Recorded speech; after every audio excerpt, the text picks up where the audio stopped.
How many people are we waiting for? Yeah, Did you, Sean Carroll? Oh yeah, he's right there. Yep. Sean is with us, so we'll get started in 1 to 2 more minutes. Just give it a last moment. Hopefully, we get some Start more. my name. But at very least, we'll have a wonderful recording that we can share with everyone. Oh yeah.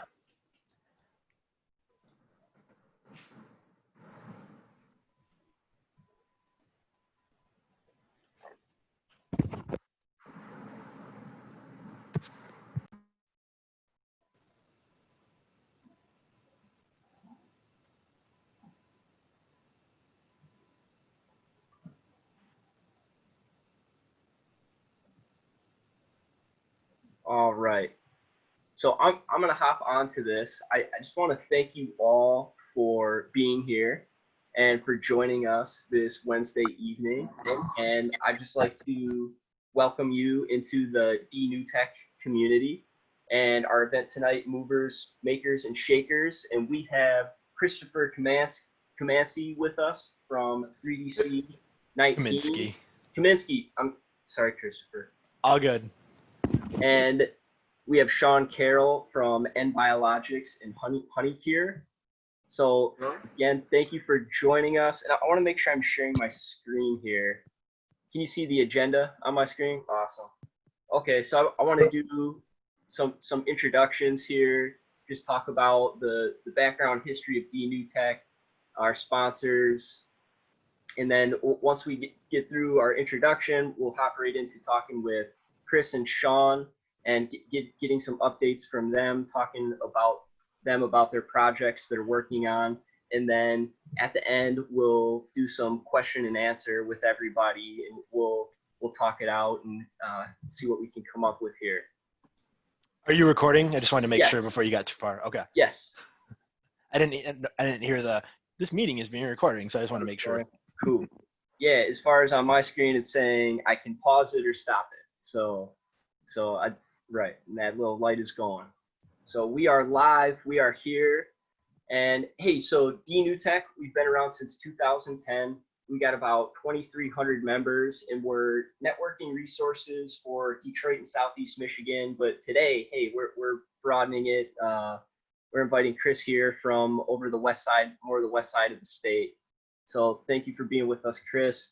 It also, that DNewTech is to encourage and highlight entrepreneurial startups in the region and to collaborate within the ecosystem to create meaningful events. So I got to thank our sponsors who help us make our community possible. So TechTown Detroit, which is a business accelerator, co-working space, and just really incredible resources for entrepreneurs here in Detroit and in Michigan. And also Accelerate for Kids Foundation, who provides tech education for the youth of Detroit and Southeast Michigan.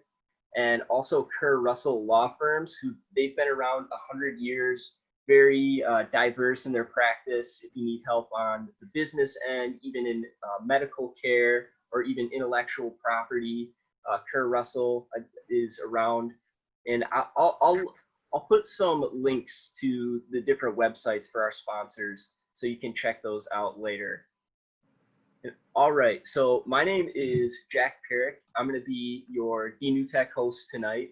And what brings me here is I studied mechanical engineering at Wayne State. So I got an engineering background. I did a little bit of innovation work with Bosch and Lear. And I decided to move on from that. I was really interested in entrepreneurship, with TechTown Detroit being just down the street from where I went to school at Wayne. So I got into the DTX program, the Detroit Technology Exchange, and it was this incredible 15-week program where I took my startup into that with my co-founder, and since then we've disbanded, but entrepreneurship is one of my interests. And finally, education. I'm currently in a Master of Arts in Teaching at Wayne State, and I'm going to start my student teaching here in the Dearborn Public Schools. We just got news that it's going to be all virtual. So that's a little bit of what I'm up to. And I also work for Accelerate Kid, where we provide tech education classes and courses for the youth of Southeast Michigan. So, all right, I thought we could do a quick networking community building exercise. So let's open up our chat boxes real quick. And I thought we could just throw in these answer these 5 questions right here, just with whatever you feel comfortable with. But just to put in your name, your contact info, like social medias or email, or however you would like other people to get in contact with you. Also, let us know what organization are you working with and what value can you offer to the community, and also how could the community assist you? Maybe what are some needs that you're looking for from the community? So let's take maybe 2 or 3 minutes and just throw that in there so we know who is here in the event, and maybe we can find some commonalities that can bring us together again in the future.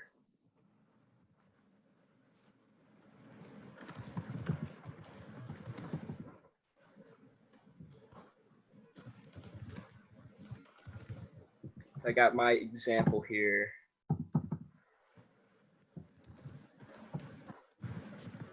Maybe.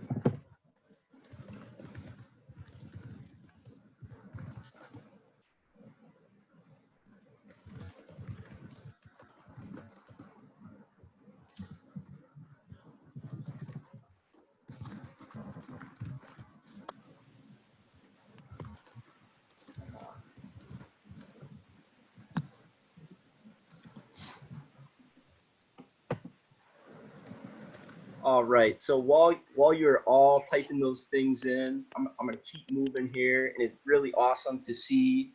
All right, we got Josh, awesome, from Riskier. Okay, awesome, student orgs at Wayne in the hackerspace. Oh, we need a hackerspace. All right, Josh, we can talk about that. Very cool. Let's see, Roger from I3 Detroit. Thank you for joining us today, Roger. All right, Stacy. Hello, Stacy. Okay, Stacy is a friend of Chris and a part of the maker community. So very cool. All right. So, hey, as we go on, you're welcome to give us updates in the chat, or ask questions or give comments. So, of course, just as far as having a smooth event, let's try to keep ourselves muted unless the moon. Unless set it up like that. Let's see. All right, so I have to. Yeah, so let's try to keep ourselves muted, but of course we'll get to a point in time where we'll have a question and answer, and at that point in time we can unmute and talk it through a little bit more. But all right, so today's theme, this is why we're all here, is movers, shakers, and makers. So let's talk about this a little bit more. So a mover and shaker, I just typed this up on the Merriam-Webster online dictionary, and my definition here: a person who is active or influential in some field or endeavor. So hey, pretty broad, right? So let's try to get this narrowed down and get a little more understanding. So we got a definition for mover and shaker. So now we got Adam Savage here telling us that humans do 2 things that make us unique from all other animals. We use tools and we tell stories. And when you make something, you're doing both at once. So, all right, so what is the Fab Lab movement? And this is bridging the digital divide. So the ability to design, fabricate, and share. Well, I'm late for a meeting. And to provide access to the tools, the knowledge, and the financial needs to educate, innovate, and invent using technology and digital fabrication to allow anyone to make almost anything. So we create that opportunity. And I grabbed that quote from the Fab Foundation, and there is their logo here, which you may be familiar with, you may see that before. And also here on the right, I have a book recommendation for you. And I'm gonna upload this in the chat real quick here. So I have this book recommendation for you, as long as some links to the fablabs.io the Center for Bits and Atoms, which is at MIT, which the author of this book here, Neil Gershenfeld, one of the three authors, he runs the Center for Bits and Atoms at MIT. So definitely look into these links at a chance and check out this book. It really explains and gives a really awesome overview of what is the Fab Lab movement and how can we participate in that. So all across the country, this Fab Lab movement is taking place. And so I have this book with me. I'm going to back up just for a second. So I have this book with me, Designing Reality. And I just want to read inside the sleeve of the cover for a second. So over the past 50 years, 2 digital revolutions have occurred in computing and communication. So the way we compute, the way we communicate with telephones, computers. So they've transformed our world. They've led us to unprecedented productivity, generated enormous wealth, and fundamentally altered everyday life. But these revolutions left a great many people behind. Today, half of the planet is not connected to the internet. Inequality is on the rise, and threats to privacy and security emerge daily. So with more foresight, we can avoid these pitfalls. So there's with this movement, there's new technologies that give us new capabilities, but also we do have to consider the social aspect of this and who has access to these technologies. So this is a worldwide movement. There's Fab Labs in every corner of the world and in all sorts of different countries. So we're gonna talk more with, and I'm sure Chris can tell us a lot more about Fab Labs, but I just wanted to show you this map that there's over 1,700 of these labs worldwide. They help people become educated to learn how to use these tools and to create new things that make our world a better place. So, all right, I would like to introduce to you our first featured speaker tonight, Sean Carroll. And Sean is the co-founder of Enbiologics and their product HoneyCure.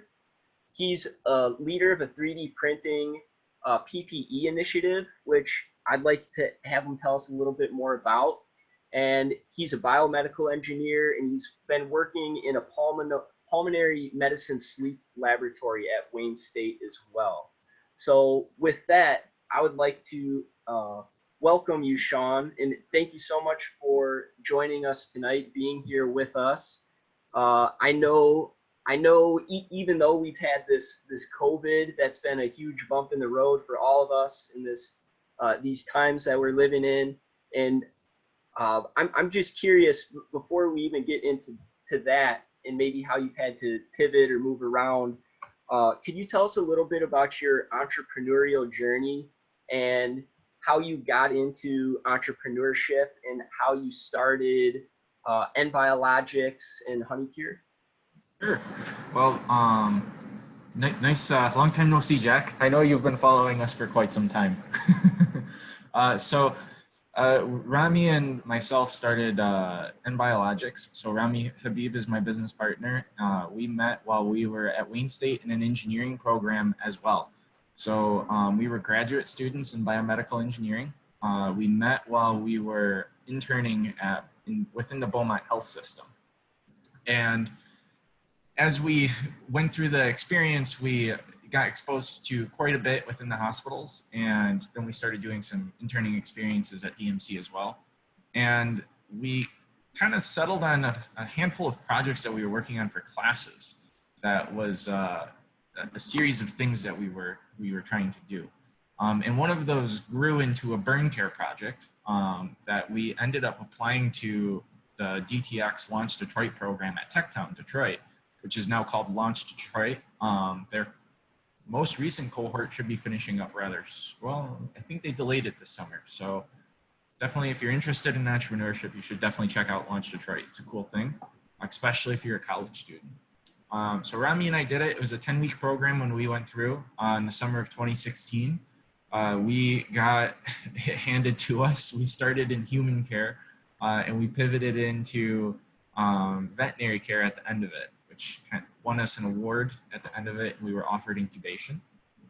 So since then, we've been growing the product HoneyCure, which is a veterinary burn gel. It's considered a medical device because it doesn't have any drug activity. But because we're on the veterinary market, we don't have to pursue veterinary FDA approval. We do have to study it and make sure that it is within compliance of manufacturing standards though. So we've been working at that since launching it in 2017. We've pivoted around quite a bit. 2017, we tried working with large animals because we thought that would be a bigger market. In 2018, we determined that that was not the best traction market to grow into. And we pivoted into the small animal space, working with cats and dogs specifically. And since then we've exploded. Within 2019, we went from just a handful of stores at the beginning of the year that we were doing testing in. We had about 6. And we went up to about 300 at the end of the year. We signed major distributors across the United States, and we started distributing within Canada, and we started courting some distributors in Dubai and in Singapore. Fast forward to this year, 2020, and COVID hit in February, and it's been a little bit different. So we experienced growth up until about the end of March, and that's pretty much when the pet industry started feeling the effects of COVID. So our April and May sales were really low. And that kind of enters in where I started the 3D printing initiative here in Detroit with Rami within the Tecton community, I guess you could say. We had a small group of people behind us that had 3D printers. They were engineering students that I knew, professional engineers in the local area, a couple of companies that we work with that had 3D printers. And so I had nothing to do at home because we were all in lockdown, and I was working via Enbiologics and the sleep study stuff, but we could only do so much during lockdown. And I said to myself, we had to do something to help out first responders. Because we work so closely with healthcare, and I also work in that pulmonary sleep medicine research, I have a lot of correspondence with doctors. So I knew the pain points, I knew where to donate this stuff to. So I printed out a couple of test prints. I went on to the NIH 3D printing website. This stuff had started getting populated up on there pretty quick. And then it was all over social media too. So I printed off a couple of designs, ran it by the doctors that I work with. They loved it, and then I started a GoFundMe. And it took off a lot more than I thought it would. I did not expect it to grow and to get shared as much. At the end of the day, we had about 25 individuals, companies or printers, like makers, working with the group that were printing and donating through myself and one of our interns at the company at the time, Carrie. She was also coordinating donations. So we donated about 5,000 units of PPE here in the Detroit area. And at the end of it, I actually did talk to Charles Elwood, Chris's partner with 3DC19, to coordinate a larger donation with the DMC medical group clinic. Because as I was finding as I was donating to hospitals that a lot of PPP or PPE wasn't getting to clinics and the outpatient centers.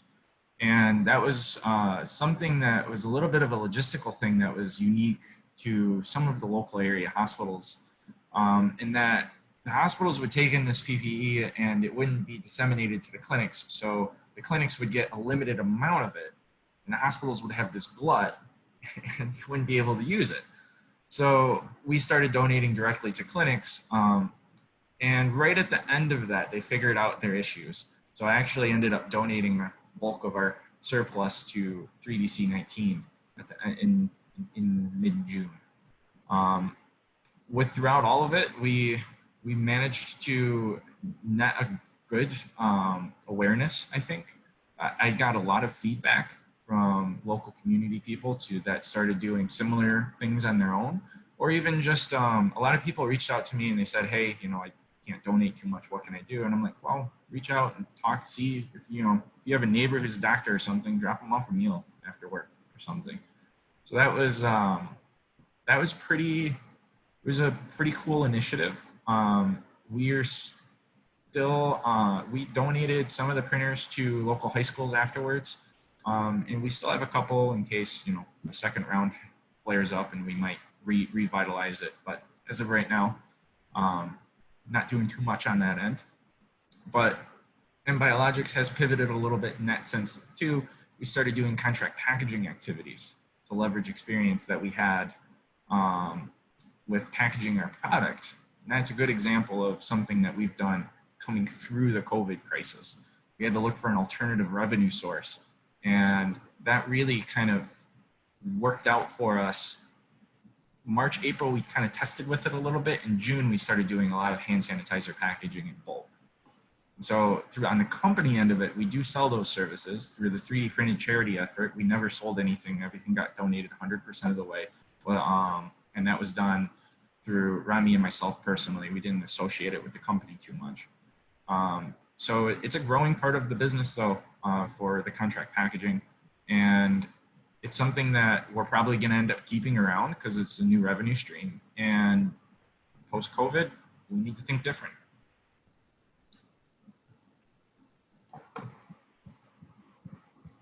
Hey, and I got to bring up as well. I've heard that you and Enbiologics, you and Rami and Enbiologics have won a business award recently. Yes, so we got a Michigan Celebrates Small Business Award this last July. We were awarded it. So that was about 3 weeks ago. What it is there's a body of judges that are made up from the SBA, the MEDC, and some of the local smart zones. And they nominated us for the smart zone here in Detroit at Tech Town. And we won one of the best smart zone business awardees statuses. Very cool. I do see Doug's comment that it was a surprise that the pet care market fell off. We found it really interesting too. It was just it's one of those things that the pet care industry never stopped selling food. So from my conversations on the pet care side of things, the pet care industry moved about 4 months worth of dog food in about 4 weeks in the spring there. And then the stores started closing. While they were still considered essential and they could do food drop-offs and stuff, a lot of non-food products experienced a total loss in sales. And natural food actually took a huge hit as well. So it was actually non-perishable foods that experienced the most growth, which is crazy. But what it also meant was people had food coming into June. So the pet industry kind of flipped, and then goods like HoneyCure and stuff started growing more. And the natural food products started growing more, but like products like Purina and stuff had trouble moving forward. So it's been interesting. It's caused a wave that we're going to be watching for a very long time. Thank you, Sean. Very, very interesting, very insightful. Hey, if you have one ask of the community, what would that be? So as of right now, a big part of our focus is growing our contract packaging side of the business. We are trying to grow it to be a value-added service for small businesses. So one of the things that we experienced when we were packaging HoneyCure at first was that when you start working with packaging organizations, there is literally no flexibility. You have to provide them with like a 10,000 unit minimum order quantity. And so you figure it out on your own otherwise. So we're targeting ways to try and work with those guys, with the small guys, that make it so you can access these services and not have to have the high overhead of investing in equipment or wasting incredible amount of time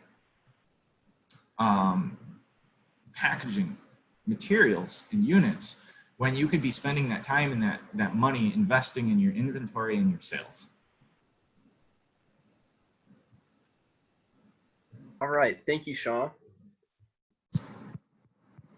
So next, I would like to introduce Chris Kaminsky, and Chris is the co-founder of 3DC19.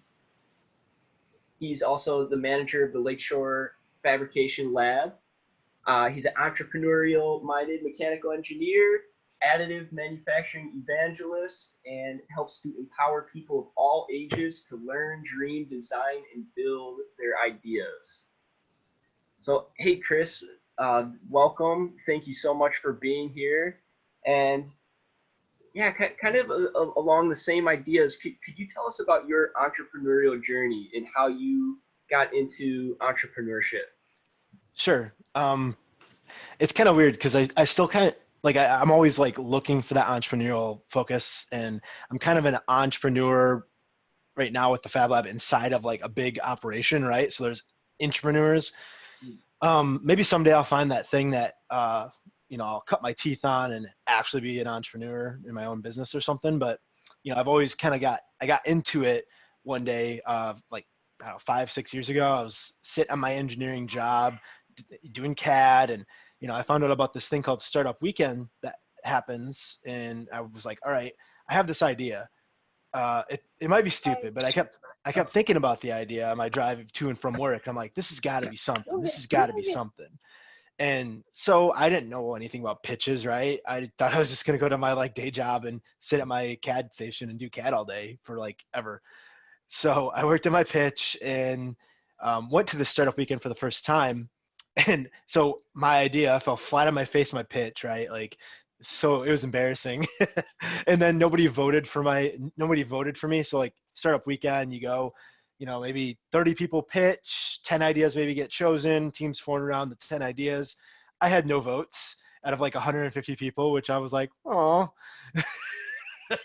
Like I even had people tell me the idea was never going to work, blah, blah, blah. And so I just kind of lost focus. And my idea actually was basically what Instacart and Shipped are now. I was like, why can't we just do grocery shopping as a service job? You know, because I pictured myself, I'd been in a college for like 3 years. I'm like, man, this would have been a good job for me as a college student. You know, I had friends that were stay-at-home moms. And so I kind of fell flat on my face. And then after that weekend, right, I just buried the idea, just forgot about it. And then, you know, who knows? I could have been a billionaire.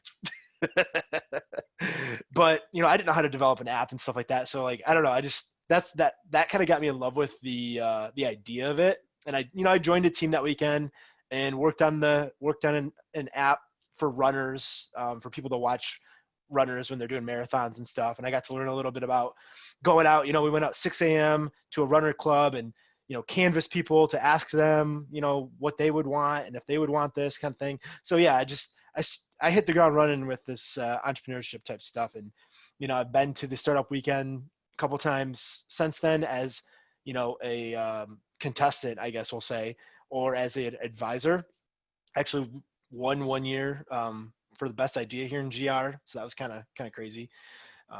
And that was a side tangent, but that one was weird because it started out when I first started the Fab Lab, we really wanted to have safety lockout tagout devices for the equipment. So if you're not trained, and it ended up becoming more of a consumer product, like a smart switch for your home, but not as smart. Like you didn't need to connect it to, you know, all this like Google hubs and all this stuff like that. And, you know, it kind of fizzled as well because most of the team was from out of state, but we still won. So anyway, so yeah, that kind of got me to kind of think about things differently, I guess, things around me, and realize that there's not necessarily one path to anything. You know, I had met some key people at that first event who actually got me started with the maker movement in Grand Rapids. And, you know, leading up to that point, somebody had let me borrow a 3D printer that year as well. So it was like, boom, borrowed a 3D printer, learned the magic of that, right? And then I met the guy who's in charge of the makerspace in Grand Rapids that no longer exists, GR Makers. And, he connected me with all this stuff. And he's the one that actually connected me to the Lakeshore Fab Lab, which is a makerspace open to the public in Muskegon. Yeah, so it's just weird. Like I can trace back where I'm at now to like 1.1 event, right? Like I tell people that all the time. And here, I'll share my screen and I'll show you the picture of the Fab Lab. This guy. Let me know if you see a building. I see a building. All right, so that is the Lakeshore Fab Lab. That's actually the last picture I took before the shutdown as I was driving away and we shut off all the equipment. So it's kind of sad. Let's see, there we go. So that week, things were normal, right? Like we were doing maker stuff. We had a Big Brothers Big Group coming in on like a Tuesday before shutdown, and they made these signs. And it was a blast. Like that's our normal activities. On the Friday that schools actually closed, or the announcement made that they were going to close, we had a field trip in, and we were like, this is probably the last field trip. And so these kids are checking out the plasma cutter that we have there. Things were pretty much normal that day. Kids playing with spheros and robots and programming and all that stuff. And then later that night, I go home and go grocery shopping, and things start to look a little weird, right? Like everybody experienced this, I'm sure. We went to Aldi's, and I'm like, where's all the food? Like, this is gonna be weird, right? Like, no more toilet paper, all gone. Oh, no more meat. So then I started to like figure out like, all right, I'm jobless. What am I gonna do with myself? So I spent countless nights, probably up till 2 or 3 in the morning sometimes, on Slack channels, on Facebook groups, on Reddit, trying to figure out what people were doing, connecting with people, looking at like this was a product that was a face shield. I have tons of these saved in a folder of potential, idea generating things. The Prusa one came out. That was probably the first big one that was widely adopted. And I started making those even before I had a source for like clear plastic or Velcro or banding or whatever. And I even went to Home Depot and bought like filter stuff because I thought the Montana mask thing was going to be big. Come to find out, I just wasted a bunch of money on filter material. Bought transparencies, and I set up my printer room. I stole some printers from the Fab Lab before we closed down, and I had at one point like 12 printers in here, and started printing. And actually, so this I made the news locally here by printing the 3D Verkstand version, which I ended up settling on with a group of people because it's so quick to make. And you can use a 3-hole punch for the transparencies. And so I started working with some locals doing this stuff, and we were just doing it like 3 or 4 of us. And this is the mask or the visor we ended up using by 3D Verkstand. This one was the first one I made, like 3 in the morning. I put it on and finished it. I cut a pop hole or a pop bottle in half, and I punched the holes. It was a very crude prototype, but it worked. And I was like, this could work. This could work.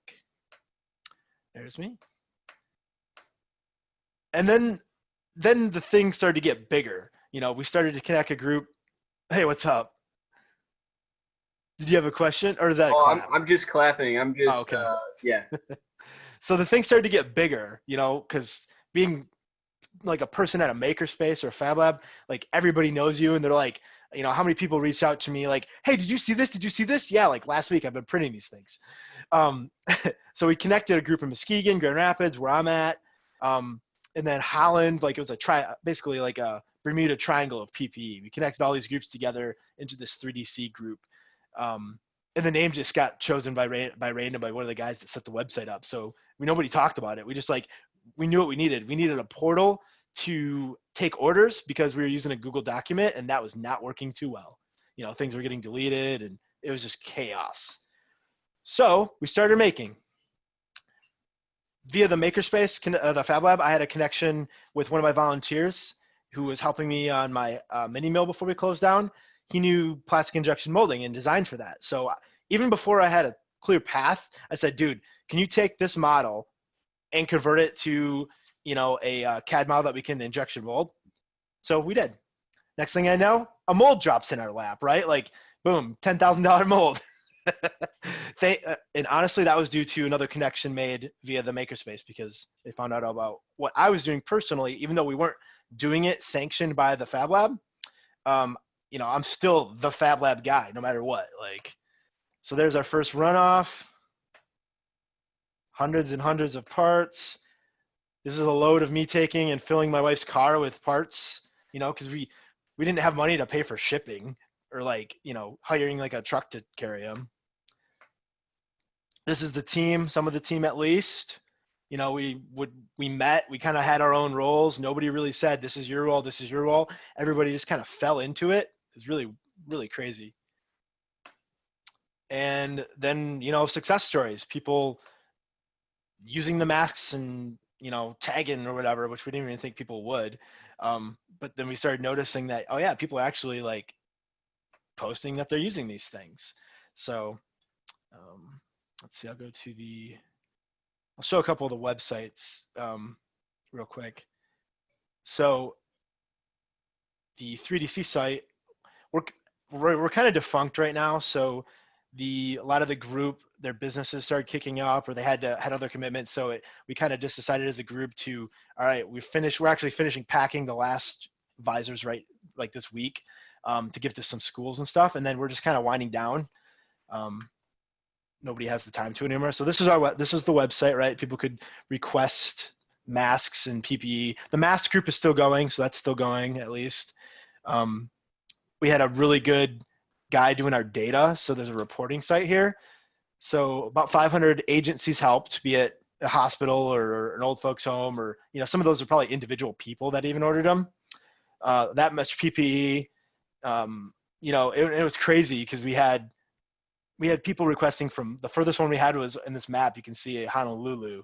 They wanted 5. We're like, all right, we're going to send you some, but we're going to send you like 50. We're not going to send 5 to Honolulu.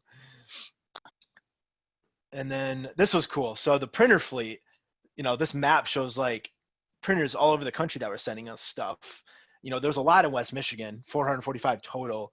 Like by the time we got our injection mold up and running, we were basically at the point where we had to be careful on what we steered the fleet towards, because we had so many that at one point when we were making the ear savers, we figured if we asked everybody to switch to ear savers and half of them did, and then that half made 100 ear savers, we're going to have 30,000 ear savers. Like, what are we going to do with these things? So it was crazy. We got to a scale to where we could keep up with traditional tooling, like injection molding, but with 3D printers. It was, yeah. And the Lakeshore Fab Lab is right here. So lakeshorefablab.com. We're not really open now, unfortunately. We're doing curbside stuff. Like today I was helping a young entrepreneur make some banners for his business and some social distancing signs. Long term, it's not going to be great, but it allows us to still be out there and support the community, however we can. So there's a tour on here if anybody's interested. Check it out. But yeah, I probably talked a lot. Hey, and there's so many little tangents that we could have broke off on as well. But yeah. Hey, thank you so much for sharing. It's really incredible. Something I'm interested in is how do you have one piece of advice on how to build teams of makers, or how to get connected with other makers to be able to have the production capacity like that? This was weird because it was a lot of individual groups. Like one guy really was really into a lot of the first robotics teams in the area. So he basically, instead of having us communicate individually with like 5 teams, he was like, all right, I'm a coach at the Allendale team, but I'm going to talk to the Muskegon team and all these other teams, and I'll take care of that. Like, it was just weird how it worked. I guess the biggest piece of advice I have is, throw yourself out there and, be active in the community. Like, the only reason a lot of this happened was because, people were involved in the community of the makerspace or the Fab Lab. like the guy that with the injection mold, you know, he was volunteering and helping me out at the lab, and he had emailed me like, hey, is there anything I can do? Right away, boom, yes, make an injection moldable part of this, right? Like in my mind, I hadn't thought to reach out to him, but he had reached out to me. So that was a big part of it is, you know, scratch other people's backs and they scratch your back. Makes sense, right? All right, thank you, Chris. And hey, I did also invite Roger with i3 Detroit to tell us a little bit about i3 Detroit and kind of some updates on what they're up to at the moment. And of course, with COVID and everything, we're curious how is that impacting you, and are you still moving forward, and what is that looking like? Okay. Well, first, i3 is a makerspace. I call it a hacker space. It's a little bit different than a Fab Lab. I looked at Fab Labs a lot before I even heard of i3 Detroit. And I went to the Lorain County Community College Fab Lab to do a couple of things. Fab Labs, as I understand it, are typically sponsored by an organization, usually a school, and they are free to anyone who wants to come and use them. I don't know if there's materials charges or anything like that. A makerspace is organized a little bit differently. It's usually more of a membership organization. i3 is formally a Michigan corporation. I think it was started 11 years ago this year, but it's effectively run by the members. So as far as finances, reports, things like that, the state of Michigan requires a number of things of a corporation like that. And there's a formal board, president, et cetera, who are responsible for running the formal organization. But when it comes to policies, getting tools, what we want to budget for each year, that all goes to a member vote. And it's basically whoever members show up. When I joined, it was 68 members. I think now we're around 200-ish. It's gotten to the point where there's enough people that you can't know everybody like you used to. So we've leased an 8,000 square foot, formerly a screw factory in Ferndale. We got a really good rent on it when they first got it. And then we added on the other side that had been rented out to other companies, and we're in the process of getting that ready to go. So i3 is kind of it's a community shop. Anyone can come in and use the tools if there's a member who's willing to host them as a guest. There are certain tools in the shop that require that you be trained on them before you can use them, like the laser cutters. We've got 2 large 150 watt laser cutters that are kind of expensive. Also the CNC machining center, fairly expensive and easily destroyed. Most of the tools are open for anybody to use. If you're a member, you get a key. You can, it's an electronic key. You can get into the space 7/24/365 anytime you want, use the equipment. Now, what's changed with COVID? I should also mention that we're formally a 501c3, so i3 is a Michigan corporation and a charity. So donations other than dual dues are tax deductible. Anyway, so when COVID came up, we had to close up shop like everybody else. We weren't deemed an essential business. With respect to COVID, the board has been operating kind of considering i3 a manufacturing facility, because it can kind of fall under 2 classifications, as I understand. And what they've done was they've reopened the space to members only and their guests. We have new waiver forms that include COVID-19 stuff.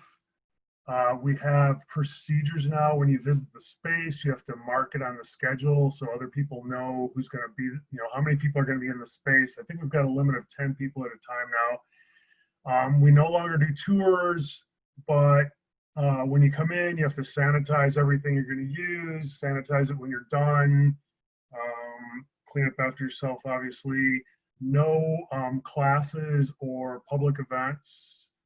It's strictly things where people are working on personal projects. A couple of people are running, what do you call it, Etsy businesses out of I3.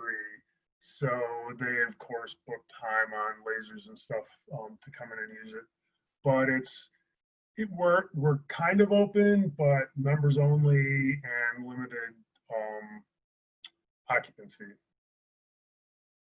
Hopefully opening more as soon as possible. But and as you can imagine, with 200 members, there's a diversity of opinion as to when, where, and how we should open.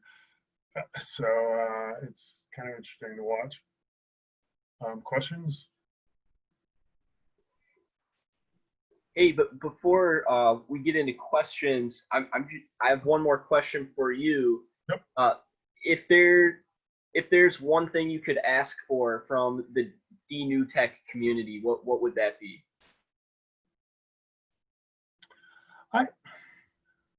Honestly, I can't think of anything because we're a standalone entity, but we participate in the Michigan Makerspace community.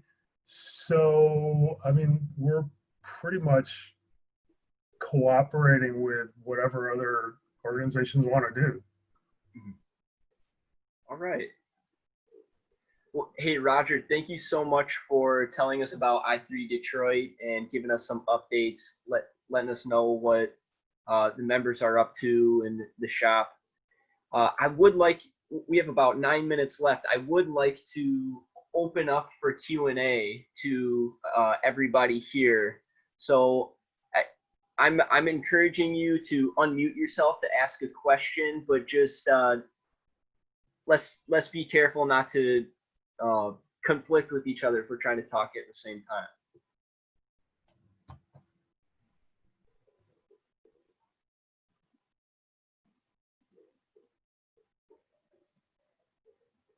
And I do encourage you all to go and scan through the chat if you've missed some of this stuff. There's been a lot of great information shared here just between different links. And I do want to point out something that came up earlier. William Orlowitz brought up that he has some connections in tooling and molding and plastic prototyping facilities. So if that's something that you're looking into, contact William and he could tell you more about that.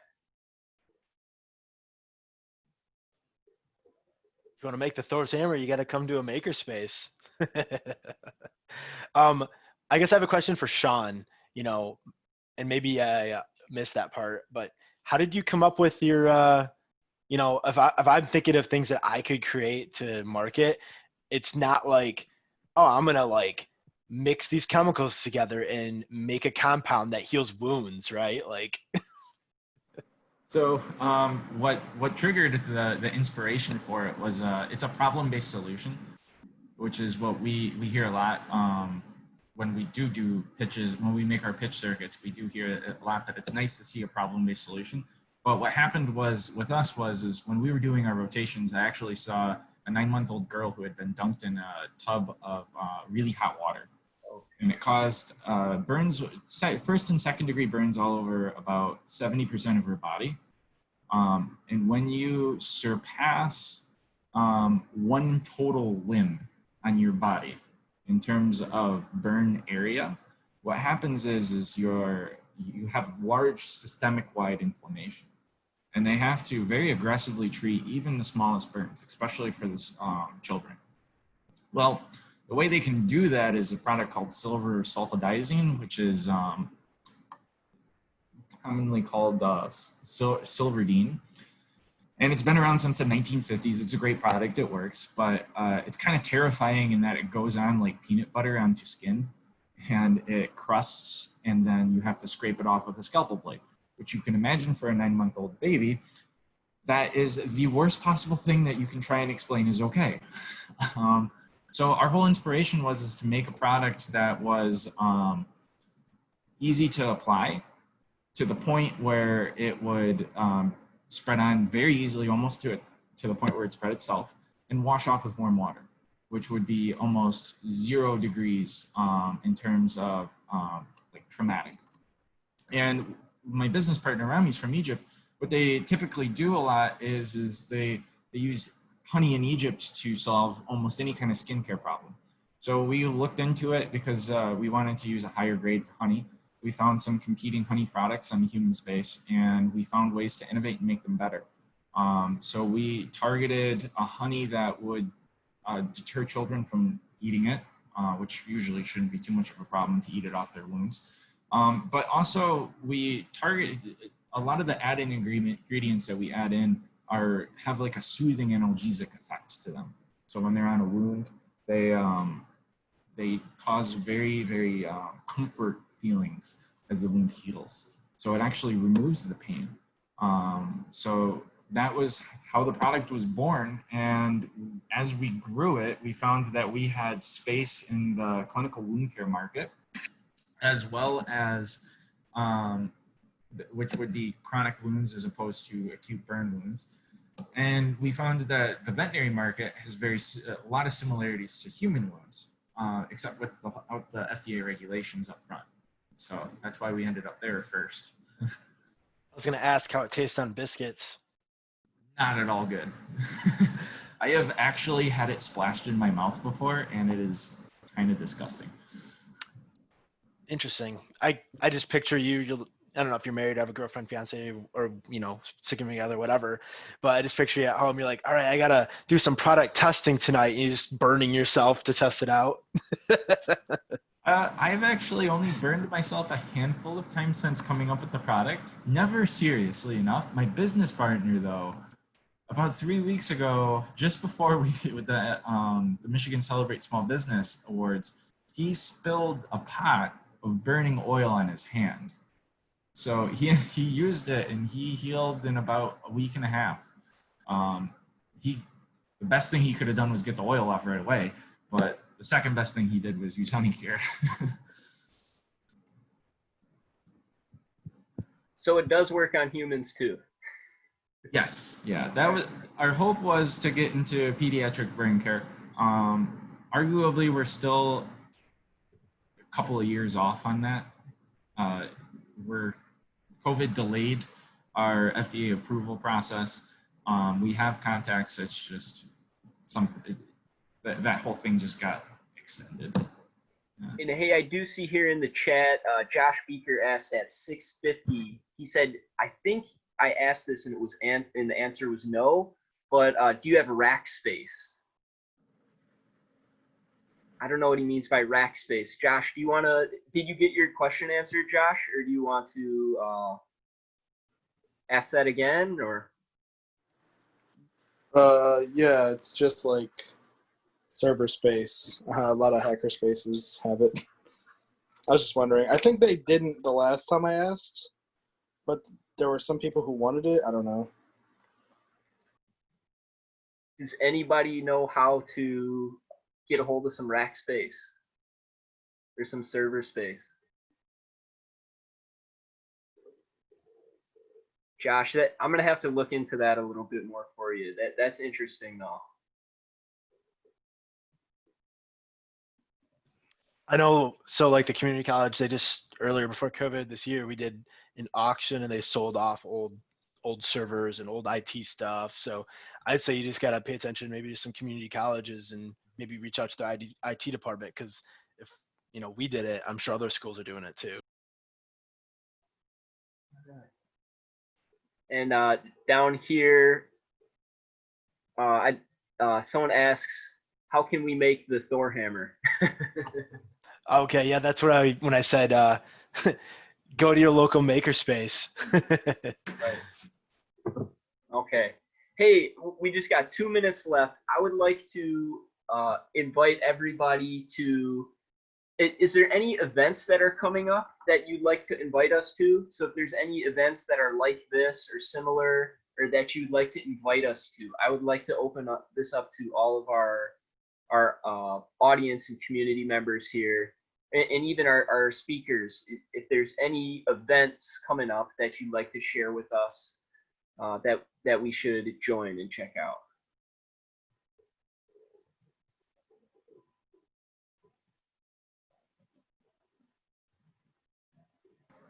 So I'll drop a link to this in the chat. But Hackathon Detroit's got Launch Detroit. So if you guys are interested in applying for the program, I believe the application period has already closed for this year, but you can definitely keep an eye on it for the next time that the next application period opens up. Also, they do a program called Start Studio, which targets everyone who's not a college student, and that's run quarterly. So that happens 4 times a year, and while the one quarter is running, they're accepting applications for the next quarter. So you can almost always get in. And now it's almost completely virtual. So no matter where you're at, you can totally make use of it, or they'll refer you to a smart zone near you. So totally recommend checking those programs out. Even if you don't participate, they do, you can sign up for the newsletters, and they do like pitches at the end of all of it. They've made it virtual. You can watch it, see all the business ideas. Awesome. Up in Grand Rapids, I'll put it in the chat too, but Start Garden does their monthly pitches. So the 5x5 night, I think it's just 5x5night.com. Just put that in the chat. But it's $5,000 to 5 entrepreneurs, 5 people pitch for 5 minutes. So they do that monthly. They did it via Zoom this last month, and it went pretty well. A lot easier to get to it. And yeah, but I've just letting everybody know, because they do a lot of stuff with people all over the state, not just GR. And then we also are going to probably ramp up our Fab Lab online classes, webinars. I kind of do like a podcast thing bi-weekly, be it intro to graphic design or 3D printing, or, how to design for a laser or a CNC. Check that out on our website. I'll post up YouTube. I have some YouTube videos up there, but there'll be some more. So. All right. Hey, Stacy, do you have something to share with us? No, okay. I was going to say, but I don't have the link handy. I was going to say that Startup Grind in Grand Rapids is doing a pitch contest, and I think that's part of like Startup Grind is doing it too. But it's an organization that I used to run within Kalamazoo, but my friend Corey is the director in Grand Rapids, and I know he would love any connection. Like it doesn't have to be just West Michigan or Grand Rapids. And is this it right here? I think I got it on my screen. Is that the correct? Yes. That is cool. All right, I'll share this link real quick then. Okay. But there's an actual, like, he does events, but there's an actual pitch contest for this month too. I see. I know he has it on LinkedIn.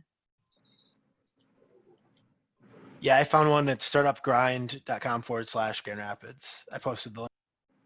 Thank you. All right, we are at 7 o'clock, so I want to be mindful of everybody's time.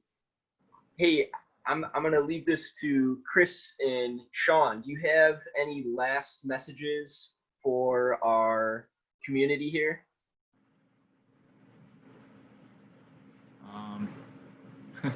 Well, wherever you're at in your venture, or if you're just a maker, you keep at it. Yeah, persevere. This is only temporary, right? Like, and again, don't be afraid to go to that entrepreneur event or that event that piqued your interest a little bit, because you never know who you're going to meet, right? Like, meet one guy like I did, and it puts you on a journey that you never thought you'd be on. So don't be afraid. You never know what's going to happen. Hey, Sean, Chris, Roger, everybody, thank you so much for joining us this evening. I just thought I'd leave you out with this this little poem, or this stanza from the poem. So, we are the music makers, and we are the dreamers of dreams, wandering by lone sea breakers and sitting by desolate streams, world losers and world forsakers, on whom the pale light gleams, yet we are the movers and shakers, of the world forever, it seems. So, hey, thank you guys. Thank you everybody for being here. Thanks for telling us about the ups and downs of your entrepreneurial journey and experience and your projects and getting the updates. And look forward to more events from DNU Tech in the future. We'll be doing them the first Wednesday of each month going forward from here. So there's definitely more opportunities to connect and build community. But again, I'm so grateful and thankful for having you all here. And on that note, so long, farewell, see you soon.